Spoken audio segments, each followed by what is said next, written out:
अस्सलामुअलैकुम। उमर एकेडमी में खुशामदीद। उम्मीद है आप सब बिल्कुल खैरियत से होंगे। तो आज हम आपको सेकंड ईयर कंप्यूटर साइंस के जो हैं सी प्रोग्रामिंग बेसिक्स का चैप्टर नंबर 4 इंशाल्लाह ताला आज एक्सप्लेन करेंगे। चैप्टर नंबर 4 जो है इसके अंदर जो हमारा बेसिक टॉपिक है वो है आपके सी प्रोग्राम के कंट्रोल स्ट्रक्चर्स को एक्सप्लेन करना। तो बिस्मिल्लाह पढ़ते हैं और सबसे पहले एक नज़र डालते हैं कि रिड्यूस सिलेबस के मुताबिक हमें इस चैप्टर के कौन कौन से कंटेंट्स जो हैं वो आज स्टडी करने हैं। तो आपके रिड्यूस सिलेबस में इस चैप्टर में से जो कंटेंट सेलेक्ट किए गए हैं वो है कि इफ़ स्टेटमेंट को आपने डिफ़ाइन करना है, साथ में इफ़ एल्स स्टेटमेंट को आपने डिफ़ाइन करना है, फिर nested if and else statements की वर्किंग बतानी है, साथ में इसमें लॉजिकल ऑपरेटर्स का जिक्र करना है। अच्छा, ये लॉजिकल ऑपरेटर्स इस चैप्टर में जो इंक्लूडेड हैं, हम ये लास्ट जो हमने लेक्चर अपलोड किए थे लूप से पहले वाले चैप्टर में, तो उसमें हमने जब ऑपरेटर्स का जिक्र किया था तो उसमें हमने लॉजिकल ऑपरेटर्स का भी जिक्र किया था। तो ये टॉपिक जो है वो आज हम डिस्कस नहीं करेंगे क्योंकि ऑलरेडी हम लास्ट लेक्चर में इसको डिफ़ाइन कर चुके हैं और साथ में इसके जो हैं आपकी वर्किंग और इसका सैम्पल प्रोग्राम भी बना चुके हैं। तो आप इस लॉजिकल ऑपरेटर्स के लिए हमारे जो है लास्ट लेक्चर जो अपलोड हुए हुए हैं चैनल पे उनको ज़रूर देख लीजिएगा। तो आज हमारे जो टॉपिक्स हैं उनमें जो है इफ़ स्टेटमेंट हमारा पहला टॉपिक है। तो आज हमने 4 टॉपिक्स की स्टडी करनी है, इफ़ स्टेटमेंट, इफ़ एल्स, फिर नेस्टेड इफ़ और फिर स्विच स्टेटमेंट। ठीक है भाई। तो सबसे पहले बिस्मिल्लाह पढ़ते हैं अपने इफ़ स्टेटमेंट से। तो इफ़ स्टेटमेंट को एक्सप्लेन करने से पहले ज़रा इस चैप्टर का थोड़ा सा इंट्रोडक्शन दें कि आखिर ये कंट्रोल स्ट्रक्चर्स होते क्या हैं। क्योंकि डायरेक्टली इफ़ स्टेटमेंट बताना तो आसान है, लेकिन चूँकि आपको ऑब्जेक्टिव्स के हिसाब से भी प्रिपरेशन करनी है तो इसलिए जो है बेहतर ये होगा कि आपको थोड़ा सा जो है इसका बैकग्राउंड भी क्लियर हो। तो कंट्रोल स्ट्रक्चर्स का मतलब ये होता है कि किसी भी जो है आपकी प्रोसीजरल प्रोग्रामिंग लैंग्वेज के अंदर आपका जो प्रोग्राम का जो फ़्लो होता है, ठीक है, उस प्रोग्राम के फ़्लो को कंट्रोल करने के लिए हम मुख्तलिफ़ किस्म के कुछ स्टेटमेंट्स यूज़ करते हैं और उन स्टेटमेंट्स को हम कहते हैं कंट्रोल स्ट्रक्चर्स। ये बिल्कुल ऐसे ही है जैसे कि हमारे पास एक दरिया होता है, तो दरिया में जो पानी बह रहा होता है तो दरिया के ऊपर एक बैराज बनाया जाता है और उस बैराज के नीचे छोटे छोटे गेट्स होते हैं और फिर उस बैराज से मुख्तलिफ़ कैनाल्स निकलती हैं और वो जो दरिया का पानी होता है उसके बहाव को, उस पानी के फ़्लो को कंट्रोल करता है बैराज। और मुख्तलिफ़ कैनाल्स में जब जिस जगह पानी की फसलों को रिक्वायरमेंट होती है तो वो उस साइड पर जो है पानी के फ़्लो को डाइवर्ट कर देता है और जब वहाँ पे ज़रूरत नहीं होती तो वो उसको बंद कर देता है। तो इसी तरीके से हमारे प्रोग्राम के जो स्टेटमेंट्स होती हैं उनके जो एग्जीक्यूशन होती है उस एग्जीक्यूशन को कंट्रोल करने के लिए हम जो स्टेटमेंट्स यूज़ करते हैं, फंक्शंस यूज़ करते हैं, उनको हम कहते हैं कंट्रोल स्ट्रक्चर्स। 3 तरह के हमारे पास सी प्रोग्रामिंग में कंट्रोल स्ट्रक्चर्स होते हैं।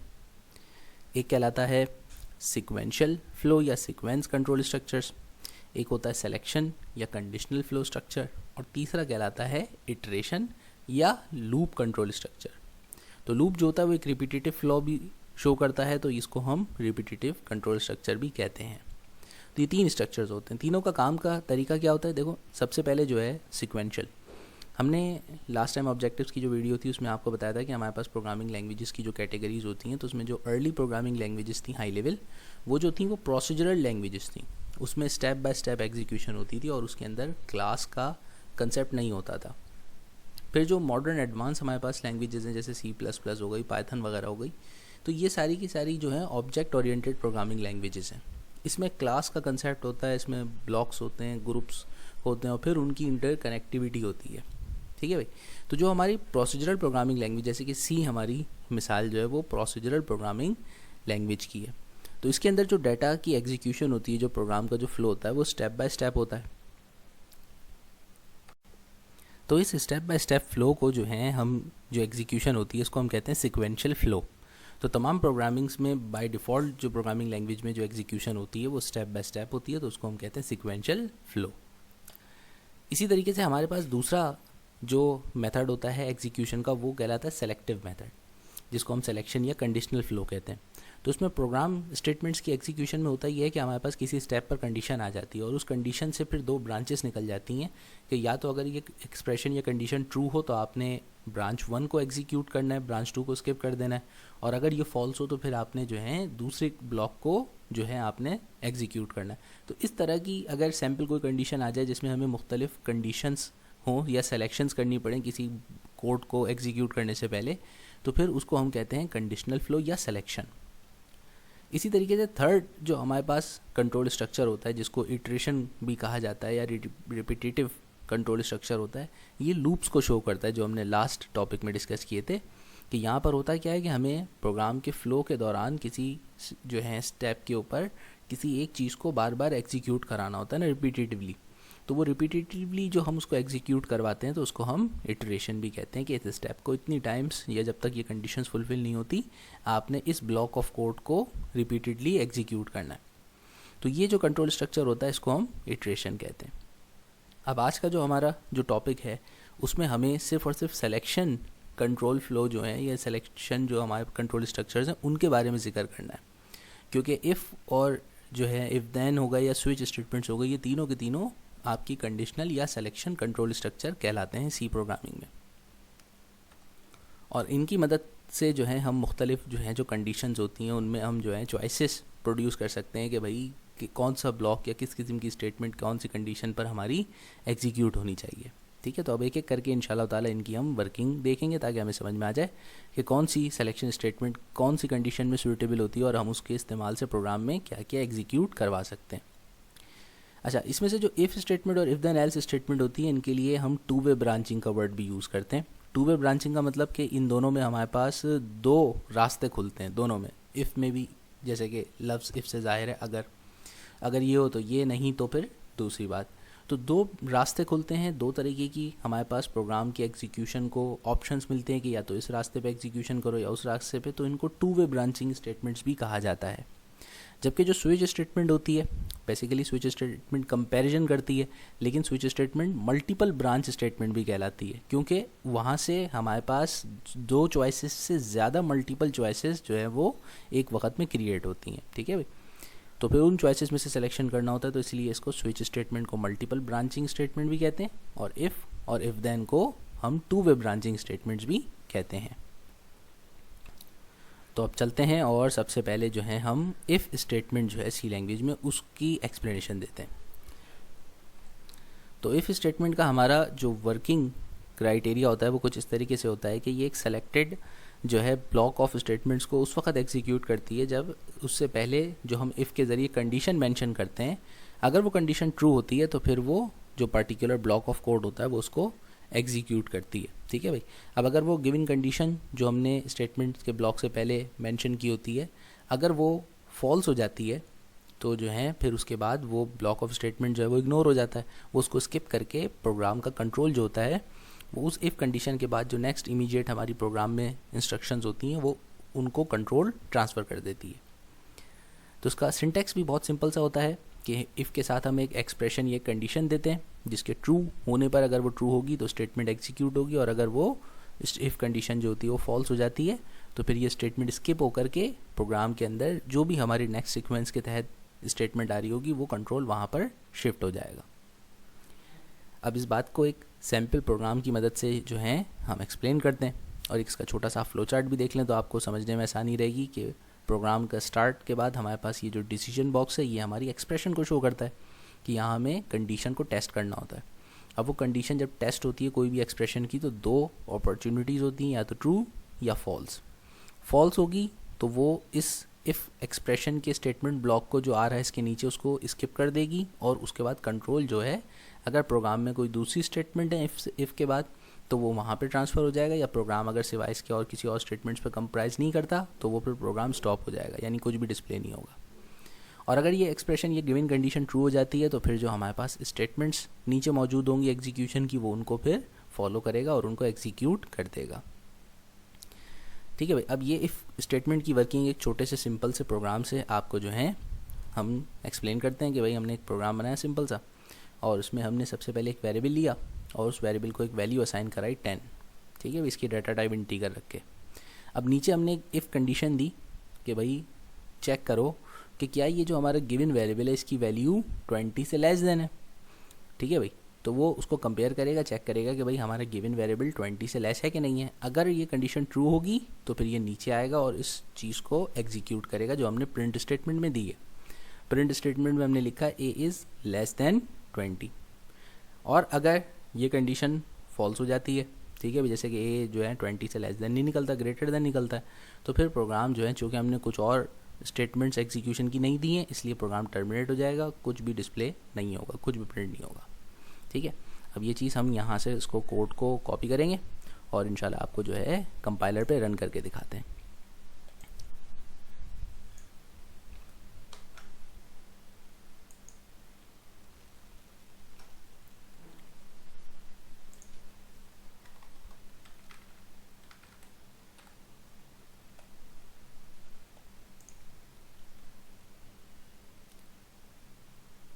तो चूँकि हमने ए की वैल्यू 10 रखी थी और हमें पता है जो वैल्यू 10 है वो लेस देन 20 है, तो ये कंडीशन ट्रू हो गई, तो उसने क्या प्रिंट कर दिया, ए इज़ लेस देन 20। अब मैं क्या करता हूँ, मैं यहाँ पे अपने वेरिएबल की वैल्यू चेंज करके इसको 21 कर देता हूँ। ठीक है भाई, अब हमें मालूम है कि 21 जो है वो 20 से बड़ी वैल्यू है। ठीक है, तो अब देखते हैं कि प्रोग्राम जो है उस पर किस तरीके से बिहेव करता है। तो ये देखें, प्रोग्राम ने कुछ डिस्प्ले नहीं दिया, क्यों, क्योंकि कंडीशन हो गई फॉल्स। अब फॉल्स कंडीशन हो गई तो इसके अलावा अगर प्रोग्राम में कोई दूसरी स्टेटमेंट होती तो वो उस स्टेटमेंट को एग्जीक्यूट करता, वरना प्रोग्राम जो है यहाँ पे हमारा हो गया क्लोज। तो ये थी हमारी वर्किंग एक सिंपल सी इफ़ स्टेटमेंट की। इसी तरीके से एक कंसेप्ट है जिसको हमने लास्ट टाइम भी डिस्कस किया था, जिसको हम कहते हैं नेस्टिंग। नेस्टिंग कहते हैं किसी भी एक लूप या किसी एक स्टेटमेंट को रिपीटेडली यूज़ करना। तो हमने लूप्स को रिपीटेडली यूज़ किया था और उनकी रिपीटिशन जब करवाई थी तो उससे लूप नेस्टिंग क्रिएट की थी हमने, कि एक लूप के बॉडी के अंदर एक और लूप इनिशिएट कराना। तो वहाँ पे रूल क्या था कि जितनी भी ज़्यादा आप लूप के अंदर मल्टीपल लूप्स इंटीग्रेट कराते चले जाओ, नेस्टिंग करते चले जाओ, तो उसका रूल एग्जीक्यूशन का ये होता है कि जो इनर मोस्ट लूप होता है सबसे पहले उसकी एग्जीक्यूशन कंप्लीट होती है। स्टार्ट भले से पहला लूप होता है, लेकिन वो स्टार्ट होने के बाद वो कंट्रोल जब नेक्स्ट लूप को ट्रांसफ़र करता है तो जब तक कि internal loop completely run out नहीं हो जाएगा उस वक्त तक दोबारा कंट्रोल उस आउटर लूप की तरफ नहीं जाता। तो कंप्लीशन ऑफ एग्जीक्यूशन के एतबार से इनर मोस्ट लूप सबसे पहले कम्प्लीटली एग्जीक्यूट होता है, फिर उसके बाद वाला आउटर, फिर उसके बाद वाला आउटर। तो ये तरीका था नेस्टिंग का। सेम अगर आपको नेस्टिंग का कंसेप्ट समझ आ गया है तो यहाँ पर भी बिल्कुल उसी तरीके से एग्जीक्यूशन होती है कि यहाँ पर भी आप कंडीशनल स्टेटमेंट्स को एक के अंदर एक नेस्टिंग करवा सकते हो। जैसे कि सिंपल यहाँ पे मैंने एक सिंटैक्स लिखा है कि अगर आपने एक इफ़ कंडीशन दी तो उसके ट्रू होने के बाद जब नीचे आए तो वो ट्रू होने के बाद आप उसके बाद एक और कंडीशन दे सकते हो। ठीक है, यानी मोर देन वन कंडीशन को साइमल्टेनियसली आप एक दूसरे के अंदर जो है लूप करके, मतलब उसको इंटीग्रेट करके, नेस्टिंग करके यहाँ पे टेस्ट कर सकते हो।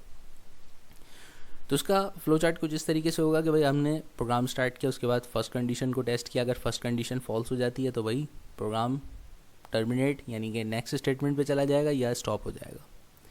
अगर ये कंडीशन ट्रू हो जाती है टेस्ट कंडीशन, तो फिर आकर के वो दूसरी टेस्ट कंडीशन को भी चेक करेगा। अगर दूसरी टेस्ट कंडीशन ट्रू होती है तो फिर स्टेटमेंट्स को रन करेगा, वरना वो प्रोग्राम को टर्मिनेट कर देगा। अब इसके लिए हम एक छोटा सा सैम्पल प्रोग्राम बनाएंगे ताकि जो है इसकी भी वर्किंग हमें नेस्टिंग के इफ़ की नेस्टिंग किस तरीके से की जाती है वो क्लियर हो जाए। तो यहाँ पे आप देख सकते हैं हमने सबसे पहले क्या किया है कि हमने एक वेरिएबल इनिशिएट किया है और उसकी वैल्यू रखी है 13। ठीक है, बिल्कुल सेम सिंपल प्रीवियस प्रोग्राम है, उसमें थोड़ी सी जो है ना ऑल्ट्रेशन करी है कि 2 इफ़ यूज़ किए हैं इसके अंदर। पहला इफ़ चेक कर रहा है कि ए की वैल्यू लेस देन 20 है, फिर दूसरा लूप चेक कर रहा है कि क्या ए की वैल्यू ग्रेटर देन 12 है। तो अगर ये दोनों कंडीशंस ट्रू होती हैं तो फिर ये बीच वाली स्टेटमेंट प्रिंट हो जाएगी कि value of A is located between 12 and 20। तो इसके लिए शर्त ये है कि मुझे ए की वैल्यू जो भी रखनी है वो 12 और 20 के बीच में रखनी है, तब ये वैल्यूज़ प्रिंट होंगी। अगर मैंने इससे इस ब्लॉक से बाहर की कोई वैल्यू रखी तो फिर ये जो है प्रिंट नहीं होगी। ठीक है, अब प्रोग्राम को कॉपी करते हैं और जो है टेस्ट करके देखते हैं कि भाई ये एग्जीक्यूट करेगा इसी तरीके से।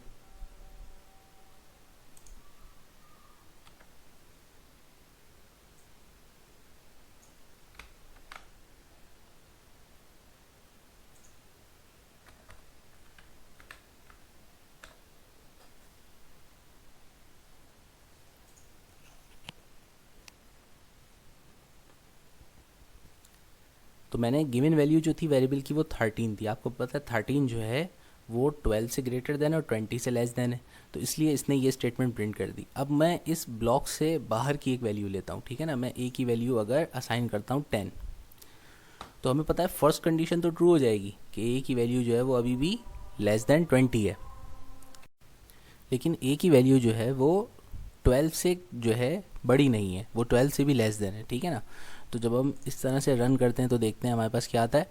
देखिए फर्स्ट कंडीशन ट्रू हो गई, उसने फिर नीचे कंट्रोल दूसरी कंडीशन को सेंड किया और जब दूसरी कंडीशन पे चेक किया तो पता चला दूसरी कंडीशन फॉल्स हो गई। तो लिहाजा उसने ये जो है हमारी स्टेटमेंट जो ब्लॉक थी उसको प्रिंट नहीं किया और एस्केप करके अपना कंट्रोल टर्मिनेट कर दिया, यानी कि नेक्स्ट स्टेटमेंट को दे दिया। कोई और स्टेटमेंट होती तो फिर प्रोग्राम का बाकी हिस्सा जो है वो एग्जीक्यूट होना शुरू हो जाता। तो यहाँ पर नेस्टिंग इफ जो हुई है तो उसमें फर्स्ट कंडीशन के बाद लाजमी है कि नेक्स्ट कंडीशन भी ट्रू हो, तो दोनों ट्रू होने की सूरत में ही जो है ये आपका कोड रन करेगा, वरना तो वो जो है स्किप कर जाएगा। तो ये थी हमारी इफ़ की मदद से नेस्टिंग। इस तरह से आप मल्टीपल लेवल पे कर सकते हैं, ज़रूरी नहीं कि आप सिर्फ सिंगल जो है इफ़ यूज़ करें नेस्ट में। आप इसमें एक के बाद एक के बाद एक इंटर जितने भी आप चाहें एग्जीक्यूट कर सकते हैं, लेकिन वर्किंग का प्रिंसिपल वही रहेगा कि जो इनर मोस्ट आपका जो इफ़ होता है सबसे पहले उसकी एग्जीक्यूशन होगी और वो एग्जीक्यूशन डिपेंड करती है ऊपर वाली कंडीशंस के ट्रू होने पे, कि अगर ऊपर वाली कंडीशन ट्रू होगी तो फिर नेक्स्ट में कंट्रोल ट्रांसफ़र होगा, अगर फर्स्ट इफ़ ही फॉल्स हो गया तो फिर अंदर किसी के पास भी कंट्रोल ट्रांसफ़र नहीं होगा, जितने भी नेस्टिंग में इफ़ होंगे, और प्रोग्राम टर्मिनेट हो जाएगा। अच्छा भाई, अब दूसरी जो हमारी सिलेक्शन कंट्रोल स्टेटमेंट है उसको हम कहते हैं if else statement. If else में और इफ़ में फ़र्क ये होता है कि जो इफ़ स्टेटमेंट होती है उसमें एक एक्सप्रेशन होती है, कंडीशन होती है, और अगर वो ट्रू होती है तो आपकी नीचे स्टेटमेंट को एग्जीक्यूट किया जाता है, और अगर वो फॉल्स हो जाती है तो फिर उसके बाद वो जो है कंट्रोल आपके प्रोग्राम के आने वाली दूसरी स्टेटमेंट्स को सेंड कर देती है, ठीक है ना। तो इसका मतलब ये कि उसमें जो चॉइस होती है या तो एक स्टेटमेंट अगर कंडीशन ट्रू है तो उसको करो, नहीं तो प्रोग्राम के बाकी किसी दूसरे हिस्से को जो सीक्वेंस के हिसाब से आ रहा है उसको एग्जीक्यूट करना शुरू कर दो। जबकि इफ़ एल्स में यहाँ पर दो चॉइसेस होती हैं कि या तो अगर फर्स्ट कंडीशन ट्रू हो तो फिर ये कोड, नहीं तो अगर ये फॉल्स हो जाए तो इसको स्किप करने के बाद जो दूसरा ऑल्टरनेटिव ब्लॉक दिया हुआ स्टेटमेंट का उसको एग्जीक्यूट करो, ठीक है भाई। फिर उसके बाद आप जब ऑल्टरनेटिव ब्लॉक एग्जीक्यूट कर चुको उसके बाद फिर प्रोग्राम का ट्रांसफ़र जो है वो नेक्स्ट स्टेटमेंट की तरफ प्रोग्राम फ्लो के अंदर रिटर्न कर दो। तो यहाँ पर हमारे पास दो ऑल्टरनेटिव चॉइसेस होती हैं, या तो ट्रू कंडीशन पर एक ब्लॉक स्टेटमेंट एग्जीक्यूट होगा और अगर वो फॉल्स हो जाएगी तो फिर एल्स दूसरा हमारा ऑल्टरनेटिव ब्लॉक जो होगा वो उसके साथ जो है एग्जीक्यूट होना शुरू हो जाएगा, और फिर जब दो में से कोई एक ब्लॉक एग्जीक्यूट हो जाएगा उसके बाद फिर जो है कंट्रोल ट्रांसफ़र होगा प्रोग्राम के अंदर। तो यहाँ जो हमारा सिंटेक्स है इफ़ एल्स स्टेटमेंट का ये भी बहुत सिंपल है। इफ़ के साथ हमारी कंडीशन होती है, फर्स्ट कंडीशन एक्सप्रेशन, और उसके ट्रू होने के बाद फिर फर्स्ट ब्लॉक होता है, अगर ये ट्रू होगी तो ये ब्लॉक प्रिंट हो जाएगा आपका जो भी एग्जीक्यूशन होगी इसकी, और अगर ये कंडीशन फॉल्स हो जाती है तो फिर एल्स वाले स्टेटमेंट ब्लॉक को जो है वो एग्जीक्यूट करेगा। इसका फ्लो चार्ट भी बड़ा सिंपल सा होता है कि यहाँ सामने ये हमारे डिसीजन बॉक्स है और डिसीजन बॉक्स कंडीशन को रिप्रेजेंट करता है, और उसके साथ दो स्टेटमेंट के ब्लॉक्स निकलते हैं। अगर ट्रू कंडीशन होगी तो वो फर्स्ट ब्लॉक को स्टेटमेंट के एग्जीक्यूट करेगा, और अगर फॉल्स होगी तो इसे स्किप करके दूसरा वाला एग्जीक्यूट करेगा। फिर ऑल्टरनेटिवली दो में से किसी एक को एग्जीक्यूट करने के बाद प्रोग्राम कंट्रोल जो है वो ट्रांसफ़र हो जाएगा या प्रोग्राम टर्मिनेट हो जाएगा। तो अब एक सिंपल सा प्रोग्राम बनाते हैं, ठीक है भाई, और उसकी मदद से जो है हम इस इफ़ एल्स स्टेटमेंट की वर्किंग को शो करते हैं। अब हमने यहाँ पर किया ये है कि हमने एक सिंपल सा एक वेरिएबल लिया और उसके अंदर वैल्यू असाइन करा 100।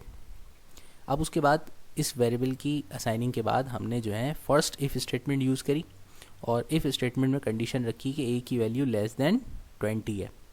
अब यहाँ हमने गिवन वैल्यू 100 दी है तो जाहिर सी बात है ये क्या हो जाएगी, ये फॉल्स हो जाएगी। तो अगर 100 वैल्यू होगी तो 100 तो ग्रेटर देन है 20 से, तो लिहाजा ये स्टेटमेंट फॉल्स हो जाएगी।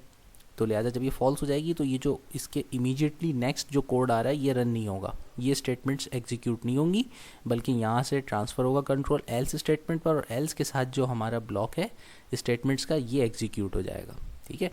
तो अब इसको हम जो है प्रोग्राम को एक दफ़ा रन करके भी देख लेते हैं, और दोनों कंडीशंस की ये ट्रू करने पर किस तरह से एग्जीक्यूट करता है, फॉल्स करने पर कैसे, दोनों चेक कर लेंगे।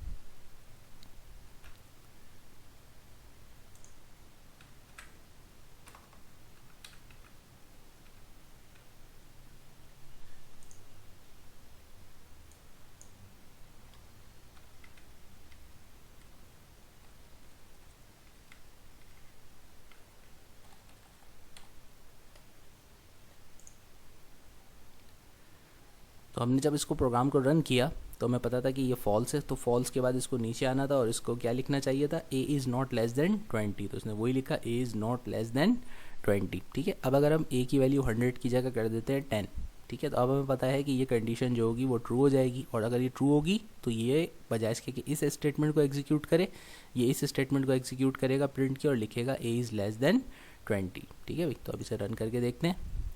इस दफ़ा इसने लिखा a इज़ लेस देन 20, ठीक है भाई। तो ये दोनों कंडीशंस में जो है ये बिल्कुल सही काम कर रहा है, तो ये कहलाता है इफ़ एल्स स्टेटमेंट। अच्छा भाई, जिस तरीके से हमने अभी नेस्टिंग का कंसेप्ट पढ़ा था इफ़ स्टेटमेंट के साथ, इसी तरीके से जो आपने इफ़ एल्स स्टेटमेंट पढ़ी है इसको भी आप आपस में नेस्ट कर सकते हैं, ठीक है। तो नेस्टिंग एक कंसेप्ट है। अगर आप नेस्टिंग का कंसेप्ट समझ गए तो किसी भी लूप या किसी भी कंडीशन को आप आपस में इंटीग्रेट कर सकते हैं और अपने प्रोग्राम का जो भी ऑब्जेक्टिव है उसको आप फुलफ़िल कर सकते हैं। तो अब चलते हैं इसी तरीके से हम नीचे चल करके ना इफ़ एल्स स्टेटमेंट का एक छोटा सा जो है सिंटैक्स देखते हैं, और फिर उसके बाद एक सैम्पल प्रोग्राम बना करके ना इसके कंसेप्ट को भी वर्किंग कंडीशन में देख लेते हैं। तो जैसा कि अभी बताया कि जो है नेस्टिंग के कंसेप्ट में एक आप अपने लूप के अंदर या एक कंडीशन के अंदर जो है आप दूसरी कंडीशन को मुतारफ़ करवाते हैं। तो यहाँ पर भी हमने यही इसका सिंटैक्स है कि जो है सबसे पहले इफ़ कंडीशन 1 स्टार्ट होगी। अब कंडीशन जब यहाँ इफ़ के साथ जो भी आप यहाँ एक्सप्रेशन देंगे उसमें के दो ऑप्शंस होंगे, या ट्रू या फिर फॉल्स।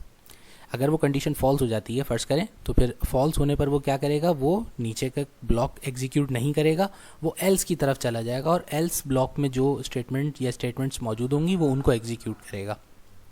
अगर पहली कंडीशन ट्रू हो जाती है तो ट्रू के बाद जब वो नीचे आएगा तो उसके पास उसको नेक्स्ट ट्रू होने की वजह से नेक्स्ट कंडीशन मिलेगी, और वो उस नेक्स्ट कंडीशन को इनर लूप के तौर पे रन करेगा। और जब वो इनर लूप के अंदर भी दो चॉइसेस होंगी कि ट्रू कंडीशन पर फर्स्ट स्टेटमेंट रन करेगी और फॉल्स होने पर एल्स की दूसरी स्टेटमेंट रन करेगी, ठीक है भाई। और जब ये इन दो में से किसी एक का सिलेक्शन कर लेगा तो उसके बाद फिर प्रोग्राम जो है अगर कोई दूसरी स्टेटमेंट होगी तो उसको कंट्रोल ट्रांसफ़र कर देगा, वरना एग्जीक्यूट करना बंद कर देगा, ठीक है भाई। अच्छा, अब ये चीज़ें थ्योरेटिकली ऐसे पढ़ा के बता करके तो इतनी क्लियर नहीं होती, तो मैंने इसका एक छोटा सा सैम्पल प्रोग्राम बनाया है, ठीक है ना। उसकी पहले यहाँ पे वर्किंग आपको थोड़ी सी समझा देता हूँ किस तरीके से वर्क कर रहा है, फिर उसके बाद हम इसे इस कोड को कंपाइलर पे भी रन करके देखेंगे। तो यहाँ किया ये है कि शुरू में जो हाईलाइटेड पोर्शन है इसमें मैंने आपके लिए दो वेरिएबल्स जो है इंट्रोड्यूस करवाएं। यहाँ पे दोनों की टाइप इंटीजर रखी गई है डाटा की, और उन दोनों वेरिएबल्स की वैल्यू इस दफ़ा मैंने खुद से असाइन नहीं करवाई, क्योंकि पिछले सारे प्रोग्राम्स में तो ऑलरेडी मैं असाइन कराता था। इस दफ़ा मैंने यूज़र के ऊपर चॉइस छोड़ दी कि वो इनपुट करे, अपनी मर्ज़ी से आप कोई से भी दो वैल्यूज़ वेरिएबल्स की इनपुट करें। अब हम उसके बाद कंडीशन क्या यूज़ कर रहे हैं, इफ़ कंडीशन में हमने यहाँ फर्स्ट अपनी एक्सप्रेशन रखी है कि वेरिएबल 1 और वेरिएबल 2 को कंपेयर करो कि variable 1 is not equal to variable 2, कि ये दोनों वेरिएबल्स आपस में बराबर नहीं है। फर्स्ट करें ये दोनों वेरिएबल्स एक दूसरे के बराबर हुए, जैसे कि मैंने वेरिएबल 1 भी 5 रखा, वेरिएबल 2 भी 5 रखा, तो फिर ये जो एक्सप्रेशन है ये तो टेस्ट करते वक्त फॉल्स हो जाएगी कि भाई ये दोनों बराबर नहीं, भाई ये तो सेम है। तो ये कंडीशन फॉल्स हो जाएगी, तो क्या करेगा, ये जंप करके अपने एल्स ब्लॉक की तरफ चला जाएगा। फिर चूँकि फॉल्स है तो बीच वाला हिस्सा एग्जीक्यूट नहीं होगा, एल्स वाला हिस्सा एग्जीक्यूट होगा, और जो यहाँ पे लिखा हुआ है कि 1 और 2 तो इक्वल हैं, ये जो है हमारी स्टेटमेंट प्रिंट हो जाएगी। और अगर ये दोनों बराबर नहीं हुए, यानी कि आपने जो है दोनों की वैल्यूज़ डिफरेंट इनपुट करी, तो फिर ये ट्रू कंडीशन हो जाएगी, तो फिर ये नीचे कंट्रोल ट्रांसफ़र कर देगा। अब जब ये नीचे कंट्रोल ट्रांसफ़र कर देगा, पहले तो लिखा हुआ आ जाएगा कि दोनों बराबर नहीं है, और उसके बाद एक नया लूप स्टार्ट होगा। वो नया आपकी कंडीशन क्या स्टार्ट कर रही है, ठीक है भाई, ये कंडीशन ये कर रही है कि ये दोनों को कंपेयर करेगी कि क्या वेरिएबल 1 वेरिएबल 2 से ग्रेटर देन है।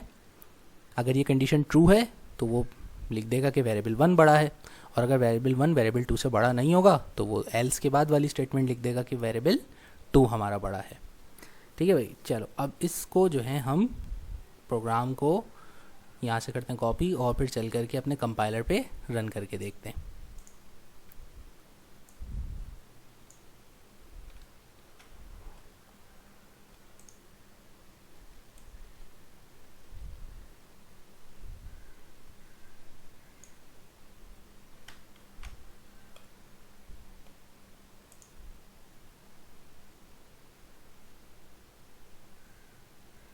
अब हमसे पूछ रहा है वैल्यू ऑफ वेरिएबल 1, तो मैंने कहा पहले जो है ना इन दोनों की वेरिएबल की वैल्यू सेम रख के देखते हैं, ठीक है। तो मैंने फर्स्ट की वैल्यू भी 10 रखी और मैं सेकंड की वैल्यू भी 10 रखता हूँ, ठीक है ना। अब देखते हैं क्या प्रिंट करता है ये। तो इसने प्रिंट कर दिया variable 1 is equal to variable 2, यानी कि कौन सी स्टेटमेंट इसने प्रिंट करी है, सबसे आखिर वाली। बीच का पूरा ब्लॉक जो था वो हमारा इनर लूप, जो हमारी इनर लूप कह रहा हूँ, जो इनर कंडीशन थी हमारी इफ एल्स की वो पूरी स्केप हो गई, और जो है एल्स वाला जो ब्लॉक था जो लास्ट में वो इसने एग्जीक्यूट कर दिया। ठीक है, अब मैं इसको प्रोग्राम को दोबारा रन करता हूँ और इस दफ़ा मैं इनपुट जो है वो चेंज डालता हूँ। एक वेरिएबल की वैल्यू फर्स्ट की रखी 15 और सेकंड वेरिएबल की वैल्यू रख दी 16।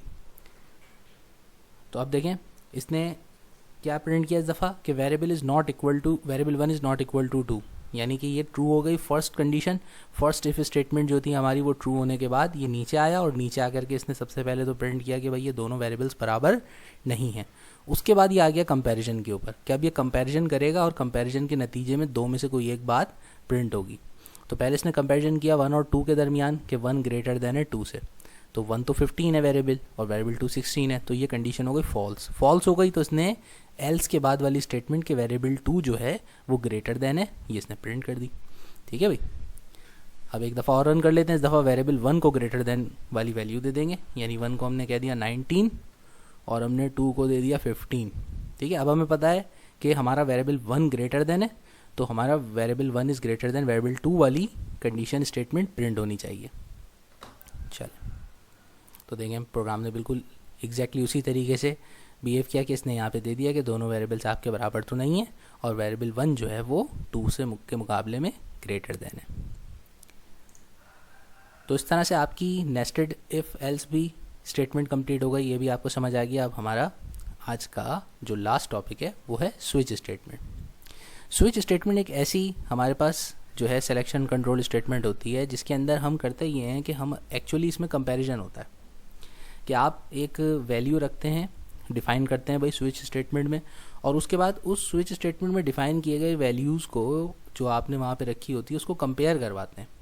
उस कंपैरिजन को हम केसेस कहते हैं, यानी उस केसेस के अंदर हर केस के अंदर आप जो है अपनी स्विच की वैल्यू को किसी दूसरी केस वैल्यू से कंपेयर करवाएंगे। जिन केस की वैल्यू मैच कर जाएगी स्विच की वैल्यू से तो वो वाली कंडीशन जो है एग्जीक्यूट हो जाएगी उसके अंदर मौजूद जितने भी ब्लॉक में स्टेटमेंट्स होंगी। ठीक है भाई, और उसके अलावा जितने भी दूसरे केसेस की स्टेटमेंट्स थी वो सारी की सारी एग्जीक्यूट नहीं होंगी। जब हम यूज़ करते हैं स्विच स्टेटमेंट तो हमें कुछ रूल्स हैं उसके, कुछ बातों का जो है ना ध्यान रखना पड़ता है। तो पहली बात तो ये कि ये जो हमारे पास स्विच स्टेटमेंट होती है सिर्फ इंटीगर या कैरेक्टर वैल्यूज़ के लिए रन करती है, ये डेसिमल नंबर्स को हैंडल नहीं कर सकती। ठीक है ना, तो ये फ्लोट डाटा टाइप को नहीं हैंडल करेगी, ये सिर्फ और सिर्फ होल नंबर्स को डील करती है। तो आपने स्विच एक्सप्रेशन जो भी रखें तो उसमें इंटीगर या कैरेक्टर्स यूज़ करने। इसी तरीके से जो केस वैल्यू जो कि मैचिंग के तौर पे यूज़ होगी, कंपैरिजन के लिए यूज़ होगी, तो उस कंपैरिजन के अंदर भी आपने इंटीगर या कैरेक्टर कांस्टेंट्स को यूज़ करना है। ठीक है भाई, साथ में आपने इसमें हर केस के बाद ब्रेक स्टेटमेंट यूज़ करनी है। ठीक है, ब्रेक स्टेटमेंट करती क्या है? ब्रेक स्टेटमेंट हमने जब लूप्स वाला चैप्टर डिस्कस किया था तो वहाँ पे कंटिन्यू और ब्रेक स्टेटमेंट का बताया था। तो ब्रेक स्टेटमेंट एक्चुअली किसी भी हमारे जो लूप हो या कोई कंडीशन हो तो वहाँ पर उसको टर्मिनेट करने का काम करती है और वहाँ से उसको जंप लगाती है, इसको जंप कंट्रोल स्टेटमेंट भी कहते हैं। तो फिर वहाँ से जंप करके ये नेक्स्ट जो है आपकी स्टेटमेंट्स की तरफ आपको रेफ़र कर देती है। तो ये हमारे पास अगर हम ब्रेक स्टेटमेंट यहाँ यूज़ करते हैं तो जो केस हमारा ट्रू होता है और उस स्टेटमेंट के ब्लॉक को रन करने के बाद फिर आगे दूसरे केसेस को कंपेयर ही नहीं करती है, फिर जंप करके प्रोग्राम को दी एंड कर देती है। सही है, तो इसलिए हम इसमें ब्रेक स्टेटमेंट यूज़ करते हैं। अगर आप ब्रेक स्टेटमेंट यूज़ करना भूल जाएं, ठीक है ना, अभी आगे प्रोग्राम बनाऊंगा तो बताऊंगा, तो फिर यहाँ पे एक कंडीशन होती है जिसको हम फॉल ऑफ स्टेट कहते हैं कि अगर आप स्विच स्टेटमेंट का स्विच केस प्रोग्राम बना रहे हैं लेकिन आपने जो है ना उसमें ब्रेक स्टेटमेंट अगर हर केस के बाद यूज़ नहीं करी तो फिर जो है ना वो समझ लें कि एक चेन रिएक्शन स्टार्ट हो जाता है और जो केस आपका ट्रू होगा वो तो एग्जीक्यूट होगा ही होगा, उसके साथ जितने भी नीचे सब्सिक्वेंट केसेस आ रहे होंगे वो सारे भी उन केसेस को भी वो उनके स्टेटमेंट्स को भी जो है रन कर देगा। अच्छा, तो पहले स्विच का एक सिंटैक्स बताएं कि भाई स्विच स्टेटमेंट का सिंटैक्स क्या होता है भाई। तो उसकी स्टार्टिंग जो होती है तो सबसे पहले स्विच स्टेटमेंट में कोई एक्सप्रेशन डिफाइन करते हैं आप, फिर उसके बाद मुख्तलिफ केस वैल्यूज़ देते हैं और हर एक केस वैल्यू में आपको ब्रेक स्टेटमेंट भी साथ साथ यूज़ करनी होती है। ठीक है, और इन दी एंड आखिर में एक डिफ़ॉल्ट स्टेटमेंट होती है। डिफ़ॉल्ट का यहाँ काम क्या होता है भाई, जब भी आप स्विच यूज़ करते हैं स्टेटमेंट तो साथ में डिफ़ॉल्ट स्टेटमेंट लाजमी दिया करें।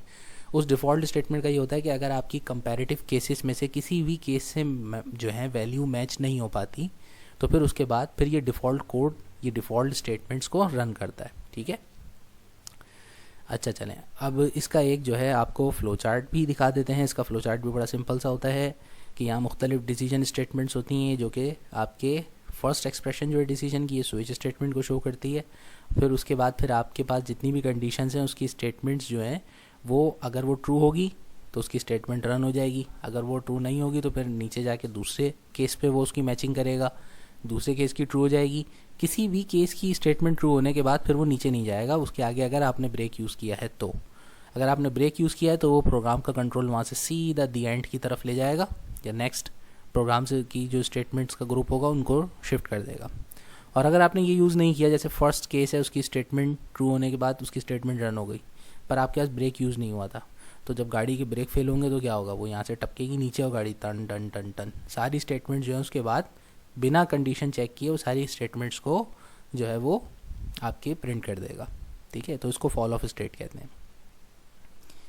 अच्छा, इसका बड़ा एक हमने छोटा सा मज़ेदार मज़ाहिया सा प्रोग्राम बनाया है। ठीक है ना, कुछ ज़रा थोड़ा दिल चाह रहा था चेंज करने का ना, तो आपके लिए कुछ अच्छा सा हमने जो है चटपटा सा प्रोग्राम बनाया। प्रोग्राम ये है इसमें कि भाई आपने जो है एक वेरिएबल लिया परसेंटेज के नाम से। ठीक है, उस परसेंटेज वाले वेरिएबल के अंदर अब आपने क्या किया कि यहाँ पर आपने कंडीशन स्पेसिफाई कर दी, इनपुट लिया और आप पूछ रहे हैं यूज़र से कि भाई आप अपनी परसेंटेज इंटर करें लेकिन राउंड ऑफ कर लें 10 के अंदर, यानी 10 के अंदर राउंड ऑफ करने का मतलब अगर 71% है आपकी तो आप उसको 70 लिख दें, और अगर आपके पास 79 के करीब करीब है 78 79 तो आप उसको 80 लिख दें। तो इस तरीके से राउंड ऑफ कर लें। तो मिडिल वैल्यूज़ यूज़ ना करें, टेंस के अंदर वैल्यूज़ को यूज़ करें।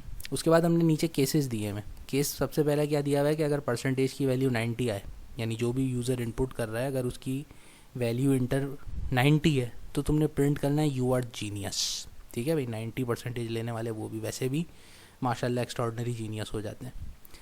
फिर उसके बाद हमारे पास अगर 80% आ जाए तो आपने प्रिंट करना है यू आर इंटेलिजेंट। ठीक है, इस पर भी दिल खुश हो जाएगा। फिर 70 पे आपने प्रिंट करना है good work you can do better. ठीक है भाई, और फिर उसके बाद 70 से नीचे वाले तमाम लोगों के लिए अपने स्टेटमेंट प्रिंट कराइए you need to pay attention in class. ठीक है भाई, आपको क्लास में तवज्जो देने की ज़रूरत है। तो ये इस तरह से आप और भी केसेस दे सकते थे लेकिन वो खामा कहीं लेंदी होता, टाइम ज़्यादा होता है, इसलिए हमने बस यहीं तक कंडीशंस दी हैं। अब ज़रा चलते हैं और ज़रा देखते हैं कि ये रन करके क्या ये सही आउटपुट देता है। अच्छा भाई चलें बिस्मिल्लाह पढ़ते हैं। तो यहाँ पर हमने इसको पेस्ट कर दिया भाई। अब इस प्रोग्राम को करते हैं रन। तो अब ये पूछ रहा है भाई एंटर योर परसेंटेज। ठीक है भाई, इंटर वाली तो मैं नहीं लिख रहा, वो इतनी अच्छी नहीं थी, मैट्रिक वाली लिख देता हूँ। 80% थी। ठीक है, चलो यू आर इंटेलिजेंट, अल्हम्दुलिल्लाह, सुन के बहुत खुशी हुई। ठीक है भाई, दोबारा रन करते हैं। अगर आपकी परसेंटेज देखते हैं, सारी परसेंटेज प्रिंट करके देखते हैं। 90 पे क्या देता है ये, यू आर जीनियस। ठीक है, थैंक यू। अच्छा, हम देखते हैं कि अगर हम परसेंटेज अगर जैसे कोई 20 की वैल्यू लिख देते हैं, 85 लिख दी। ठीक है ना, अब देखते हैं अब इसका आउटपुट क्या होता है। अब हमने 85 लिखी यूनिट 2 पे अटेंशन इन क्लास। तो भाई 85 का केस ही नहीं था, मैंने पहले कहा था राउंड ऑफ करके आपने वैल्यूज़ लिखनी है, तो वो राउंड ऑफ पर एग्जीक्यूट करेगा केसेस को, वरना अदरवाइज डिफ़ॉल्ट वाली वैल्यू प्रिंट कर देगा यूनिट 2 पे अटेंशन इन क्लास। तो सुन के बुरा लगा, 85 पर भी हमें अटेंशन देनी है क्लास पे। ठीक है भाई, तो चले बच्चों, बहरहाल स्विच केस का आपको काम समझ में आ जाएगा। अच्छा, अगर मैंने कहा था कि अगर आप ब्रेक स्टेटमेंट यूज़ नहीं करते, ठीक है ना, तो उससे एक फॉल ऑफ स्टेट आ जाती है। तब हम करते ही हैं कि हमारे पास जितने भी हमने यहाँ पे केसेस मेंशन किए हैं उन सब केसेस के साथ जो ब्रेक स्टेटमेंट हमने यूज़ किया ना उसको ज़रा डिलीट करके देखते हैं कि फॉल ऑफ केस बनता कैसे।